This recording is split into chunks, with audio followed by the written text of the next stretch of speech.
क्या आपने कभी सोचा है कि हमारी नींद सिर्फ एक विराम नहीं है? क्या हो अगर हमारी चेतना जब शरीर शांत होता है तो अनगिनत लोगों की यात्रा कर निकलती है। आज हम एक ऐसे व्यक्ति की अविश्वसनीय कहानी में उतरेंगे जिसने स्वप्न लोक की 4 रहस्यमय परतों का अनुभव किया। एक यात्रा जो वास्तविकता और कल्पना के बीच की सीमाओं को धुंधला कर देती है। रात के लगभग 9 और 10 के बीच विजय ने स्वयं को ध्यान की शांत गहराई में समर्पित कर दिया और फिर सहजता से वो अपने बिस्तर पर योग निद्रा की गोद में समा गया। धीरे धीरे लगभग 10:30 बजे तक वो गहरी नींद की आलिंगन में खो चुका था। उस रात बिजली का आना जाना जारी था, एक लयबद्ध व्यवधान जो उसकी गहरी नींद की शांति को भी भेद रहा था, एक दबी हुई प्रतिध्वनि की तरह। उसकी वास्तविकता का पहला स्तर। लेकिन तभी उसकी चेतना ने एक अप्रत्याशित मोड़ लिया और वह स्वप्न चेतना के दूसरे स्तर में प्रवेश करने लगा। ये क्या हो रहा है? मैं उठ गया हूं या कुछ वाइब्रेशन शरीर में फील हो रही है? मुझे लगता है मुझे ध्यान रखना चाहिए। मैं अभी भी योग निद्रा में हूं। ठीक है।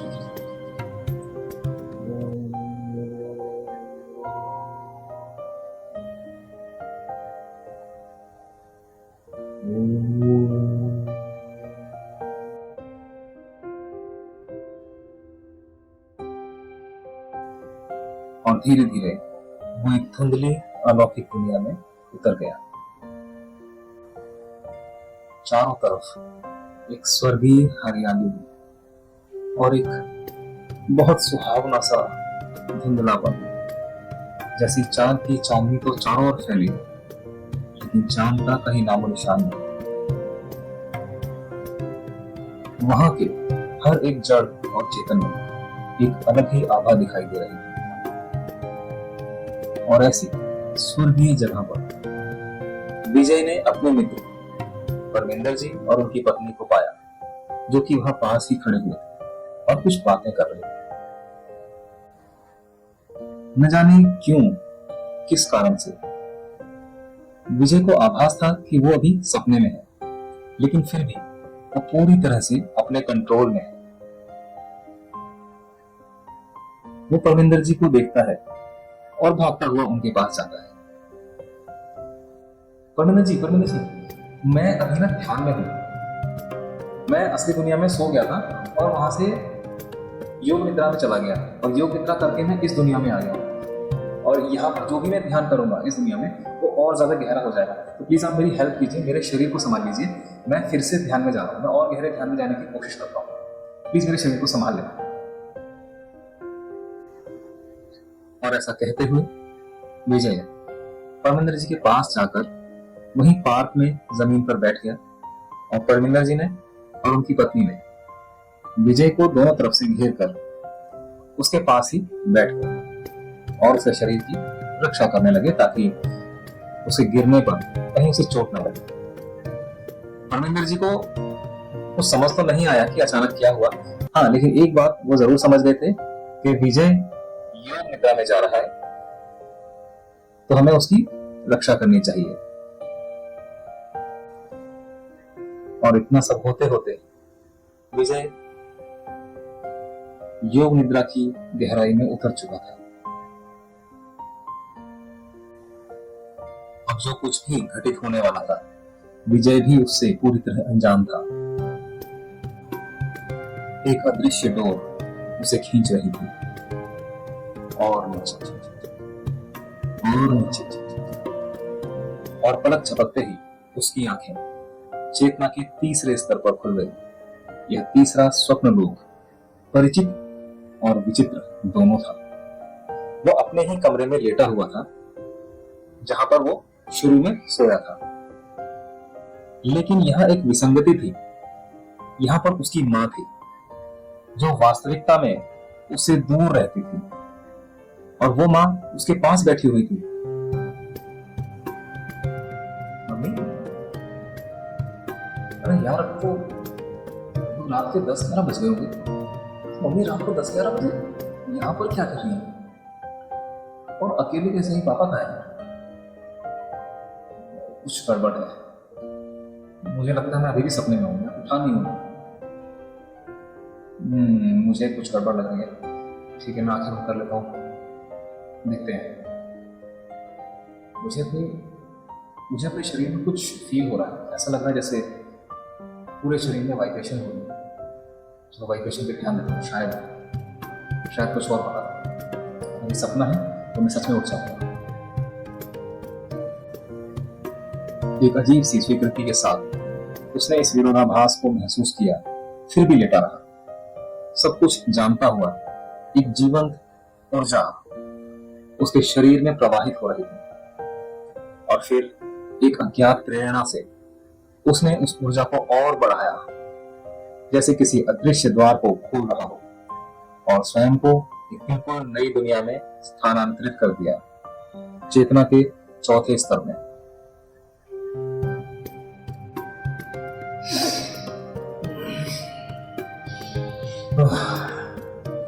ये कौन है? ये तो सारा धुंधला धुंधला क्यों दिख रहा है यार? एक सेकंड, मेरे बेड के बराबर में पेड़ कहां से आ गया?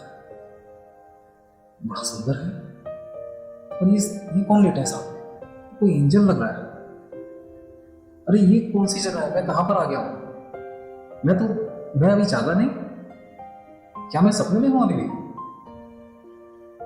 मुझे लग तो नहीं रहा। मैं अपने शरीर को बहुत अच्छे से फील कर पा रहा हूं, जैसे ही सच में हो। अगर मैं अपने हाथ पर नोचता हूं तो मुझे फील हो रहा है, दर्द फील होता है। मैं टेस्ट कर पा रहा हूं, मुझे हवा महसूस हो रही है। ये कौन सी जगह है? और ये मेरे घर के बाहर समुद्र, कमाल है यार। ये कहाँ गया मैं? अपनी चेतना के चौथे स्तर पर विजय अभी भी बिस्तर पर लेटा ही हुआ था, लेकिन अब वह अकेला नहीं था।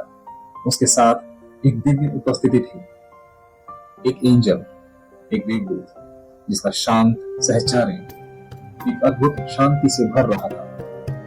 उस देवदूत ने उसे बताया कि यह चौथा डायमेंशन है, जो कि देवताओं द्वारा ही रचा गया है। एक समानांतर आयाम में गोवा का वही प्रिय समुद्र तट, लेकिन कहीं अधिक सुंदर और जीवंत। मुझे लग रहा है कि मैं तो दिल्ली में रहता हूं, और जो ये जगह है ये किसी दूसरे डायमेंशन में गोवा जैसी ही कोई जगह है, जिस जगह पर मेरा घर है। लेकिन जो भी है बहुत सुंदर है, बहुत सुंदर है। यहां से तो वापस जाने का मन ही नहीं कर रहा। एंजल मुझे कहाँ खिंचा रहा है? चलते हैं पीछे, देखते हैं क्या करना है। ये जगह, यहाँ पर और भी लोग हैं या तुम ही हो खाली? नहीं, यहाँ पर बहुत सारे लोग हैं, बहुत सारे लोग हैं। आप जिससे मिलना चाहो यहाँ पर मिल सकते हो। यहाँ पर किसी से भी मिलने जुलने में कोई मनाही नहीं है। यहाँ सब लोग आनंद में हैं, और सब लोग हंसी खुशी से मिलते हैं। आप जिससे जो पूछना चाहो पूछ सकते हो। क्या बात है, तो शानदार है। यहाँ पर तो मैं बहुत सारी चीजें सीख सकता हूँ। किसी तरह का नया ज्ञान मैं यहाँ से ले सकता हूँ, जो शायद हमारी दुनिया में ना हो। विजय उस स्वर्गीय आनंद में डूबा हुआ था, जब अचानक उसे लगा कि उसकी वास्तविक दुनिया में बिजली गुल हो गई। अरे ये क्या है? लगता है बिजली चली गई। ओहो, उसी पल उसके घर की वास्तविक दुनिया में बिजली चली गई।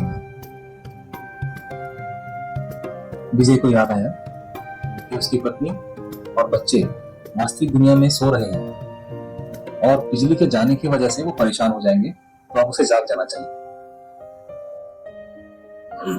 ठीक है, जागते हैं। यार मैं जाग क्यों नहीं पा रहा हूँ? ये क्या हो गया? ऐसा लगा जैसे मैं बीच में अटक गया। जोर लगा। ये क्या हो रहा है? विजय का शरीर भारी और निष्क्रिय महसूस हो रहा था। निराशा में उसने चौथे स्तर के सपने से ही अपने तीसरे स्तर में अपनी मां को आवाज दी।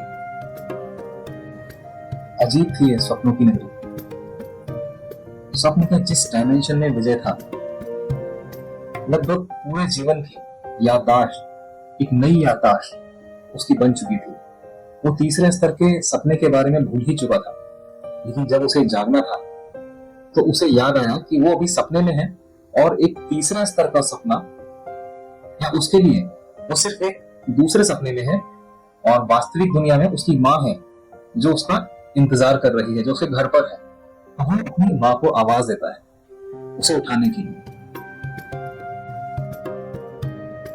मम्मी, माँ, मुझे उठाओ, मैं फंस गया हूँ। मुझे हाथ लगा दो, मुझे हिलाओ, मुझे जरा सा हिला दो, मैं उठ नहीं पा रहा। तभी उसकी माँ की कोमल आवाज और स्पर्श ने उसे हिलाया और वो धीरे धीरे वास्तविकता में वापस आ गया। लेकिन जागने के बाद भी एक धुंधली परत उस पर छाई रही और अचानक से एक नई याददाश्त का भंडार उसके दिमाग में जमा हो गया। जैसे वो अपनी माँ के साथ जिस सुख में जी रहा था, कब पैदा हुआ, कैसे कैसा उसने समय बिताया है, कहां कहां वो गया है, सारी यादें उसके दिमाग में एकदम से आ गई, एकदम से ताजा हो गई। लेकिन एक और अद्भुत चीज विजय के साथ हुई। उसे यह भी याद आ गया कि यह भी एक सपना ही है। वो इस सपने में एक योग निद्रा के माध्यम से आया था। इसका मतलब है उसे यहां से भी जागना है, उसे यहां से भी जागना होगा। तभी झटके के साथ उसे याद आया दूसरे स्तर में वो अभी भी योग निद्रा में था। परमिंदर जी और उनकी पत्नी ने उसके भौतिक शरीर को संभाला हुआ था। अबे तेरी यार, अबे मैं तो ध्यान में था और वो परमिंदर जी ने मेरे शरीर को संभाला हुआ है। अरे यार, मुझे उठना पड़ेगा। ओह, जोर लगा और जोर लगाते हैं। चल उठो, उठ जा। अरे उठ भाई, कहां फंस गया? परमिंदर जी और उनकी पत्नी विजय की इस अवस्था को देखकर थोड़ा सा डर रहे थे और शंका में थे, कहीं विजय की धड़कनें ना रुक गई। और न जाने कैसे परमिंदर जी की ये बात स्वप्न में उस विजय के दिमाग तक पहुंच गई और विजय ने उनकी उन भावनाओं को सुन लिया हो। और आश्चर्यजनक रूप से विजय तीसरे स्तर के सपने से ही वो अपने दूसरे स्तर वाले शरीर को भी देख पा रहा था। जैसे वो एक सिनेमा हॉल में बैठा हुआ अपनी ही मूवी देख रहा है। एक अजीबोगरीब द्वैत में, एक अजीबोगरीब आभास के साथ उसने अपने निष्क्रिय रूप के पास जाकर अपने ही दूसरे स्तर की चेतना में, उस मस्तिष्क में ऊर्जा का एक तीव्र प्रवाह छोड़ दिया, एक एनर्जी ब्लास्ट, और खुद को जागने का आदेश दिया। जाग जाग विजय, जाग। अरे जल्दी जाग, तभी मैं यहां से गायब हो पाऊंगा। जल्दी उठ, जा। जाग जाग जाग, शाबाश, जाग जाग, जाग रहा है। और तभी दूसरे स्तर के उस सपने में उसने एक जोरदार प्रयास किया।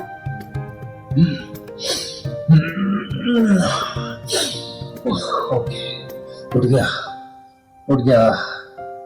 लग रहा है कि अब सब ठीक है, लेकिन यार अभी भी कुछ अजीब सा लग रहा है। परमिंदर जी, मुझे कुछ याद नहीं आ रहा है कि यहाँ पर तो मैं योग निद्रा में आके लेट गया था, लेकिन घर पे क्यों नहीं लेटा, मैं यहाँ क्यों? क्या ये भी एक सपना है? सब कुछ धुंधला सा लग रहा है। ये भी एक सपना ही है क्या? अरे यार, मुझे लगता है मुझे और जागना है। अभी भी मैं पूरी तरह से जागा नहीं हूँ। अभी भी मैं योग निद्रा में हूँ। मुझे असली दुनिया में जागना होगा। थैंक यू परमिंदर जी, मैं चाहता हूं एक प्रारंभिक उद्देश्य को याद करते हुए उसने अपनी वास्तविक अवस्था को पुकारा, अपनी इच्छा शक्ति को केंद्रित किया।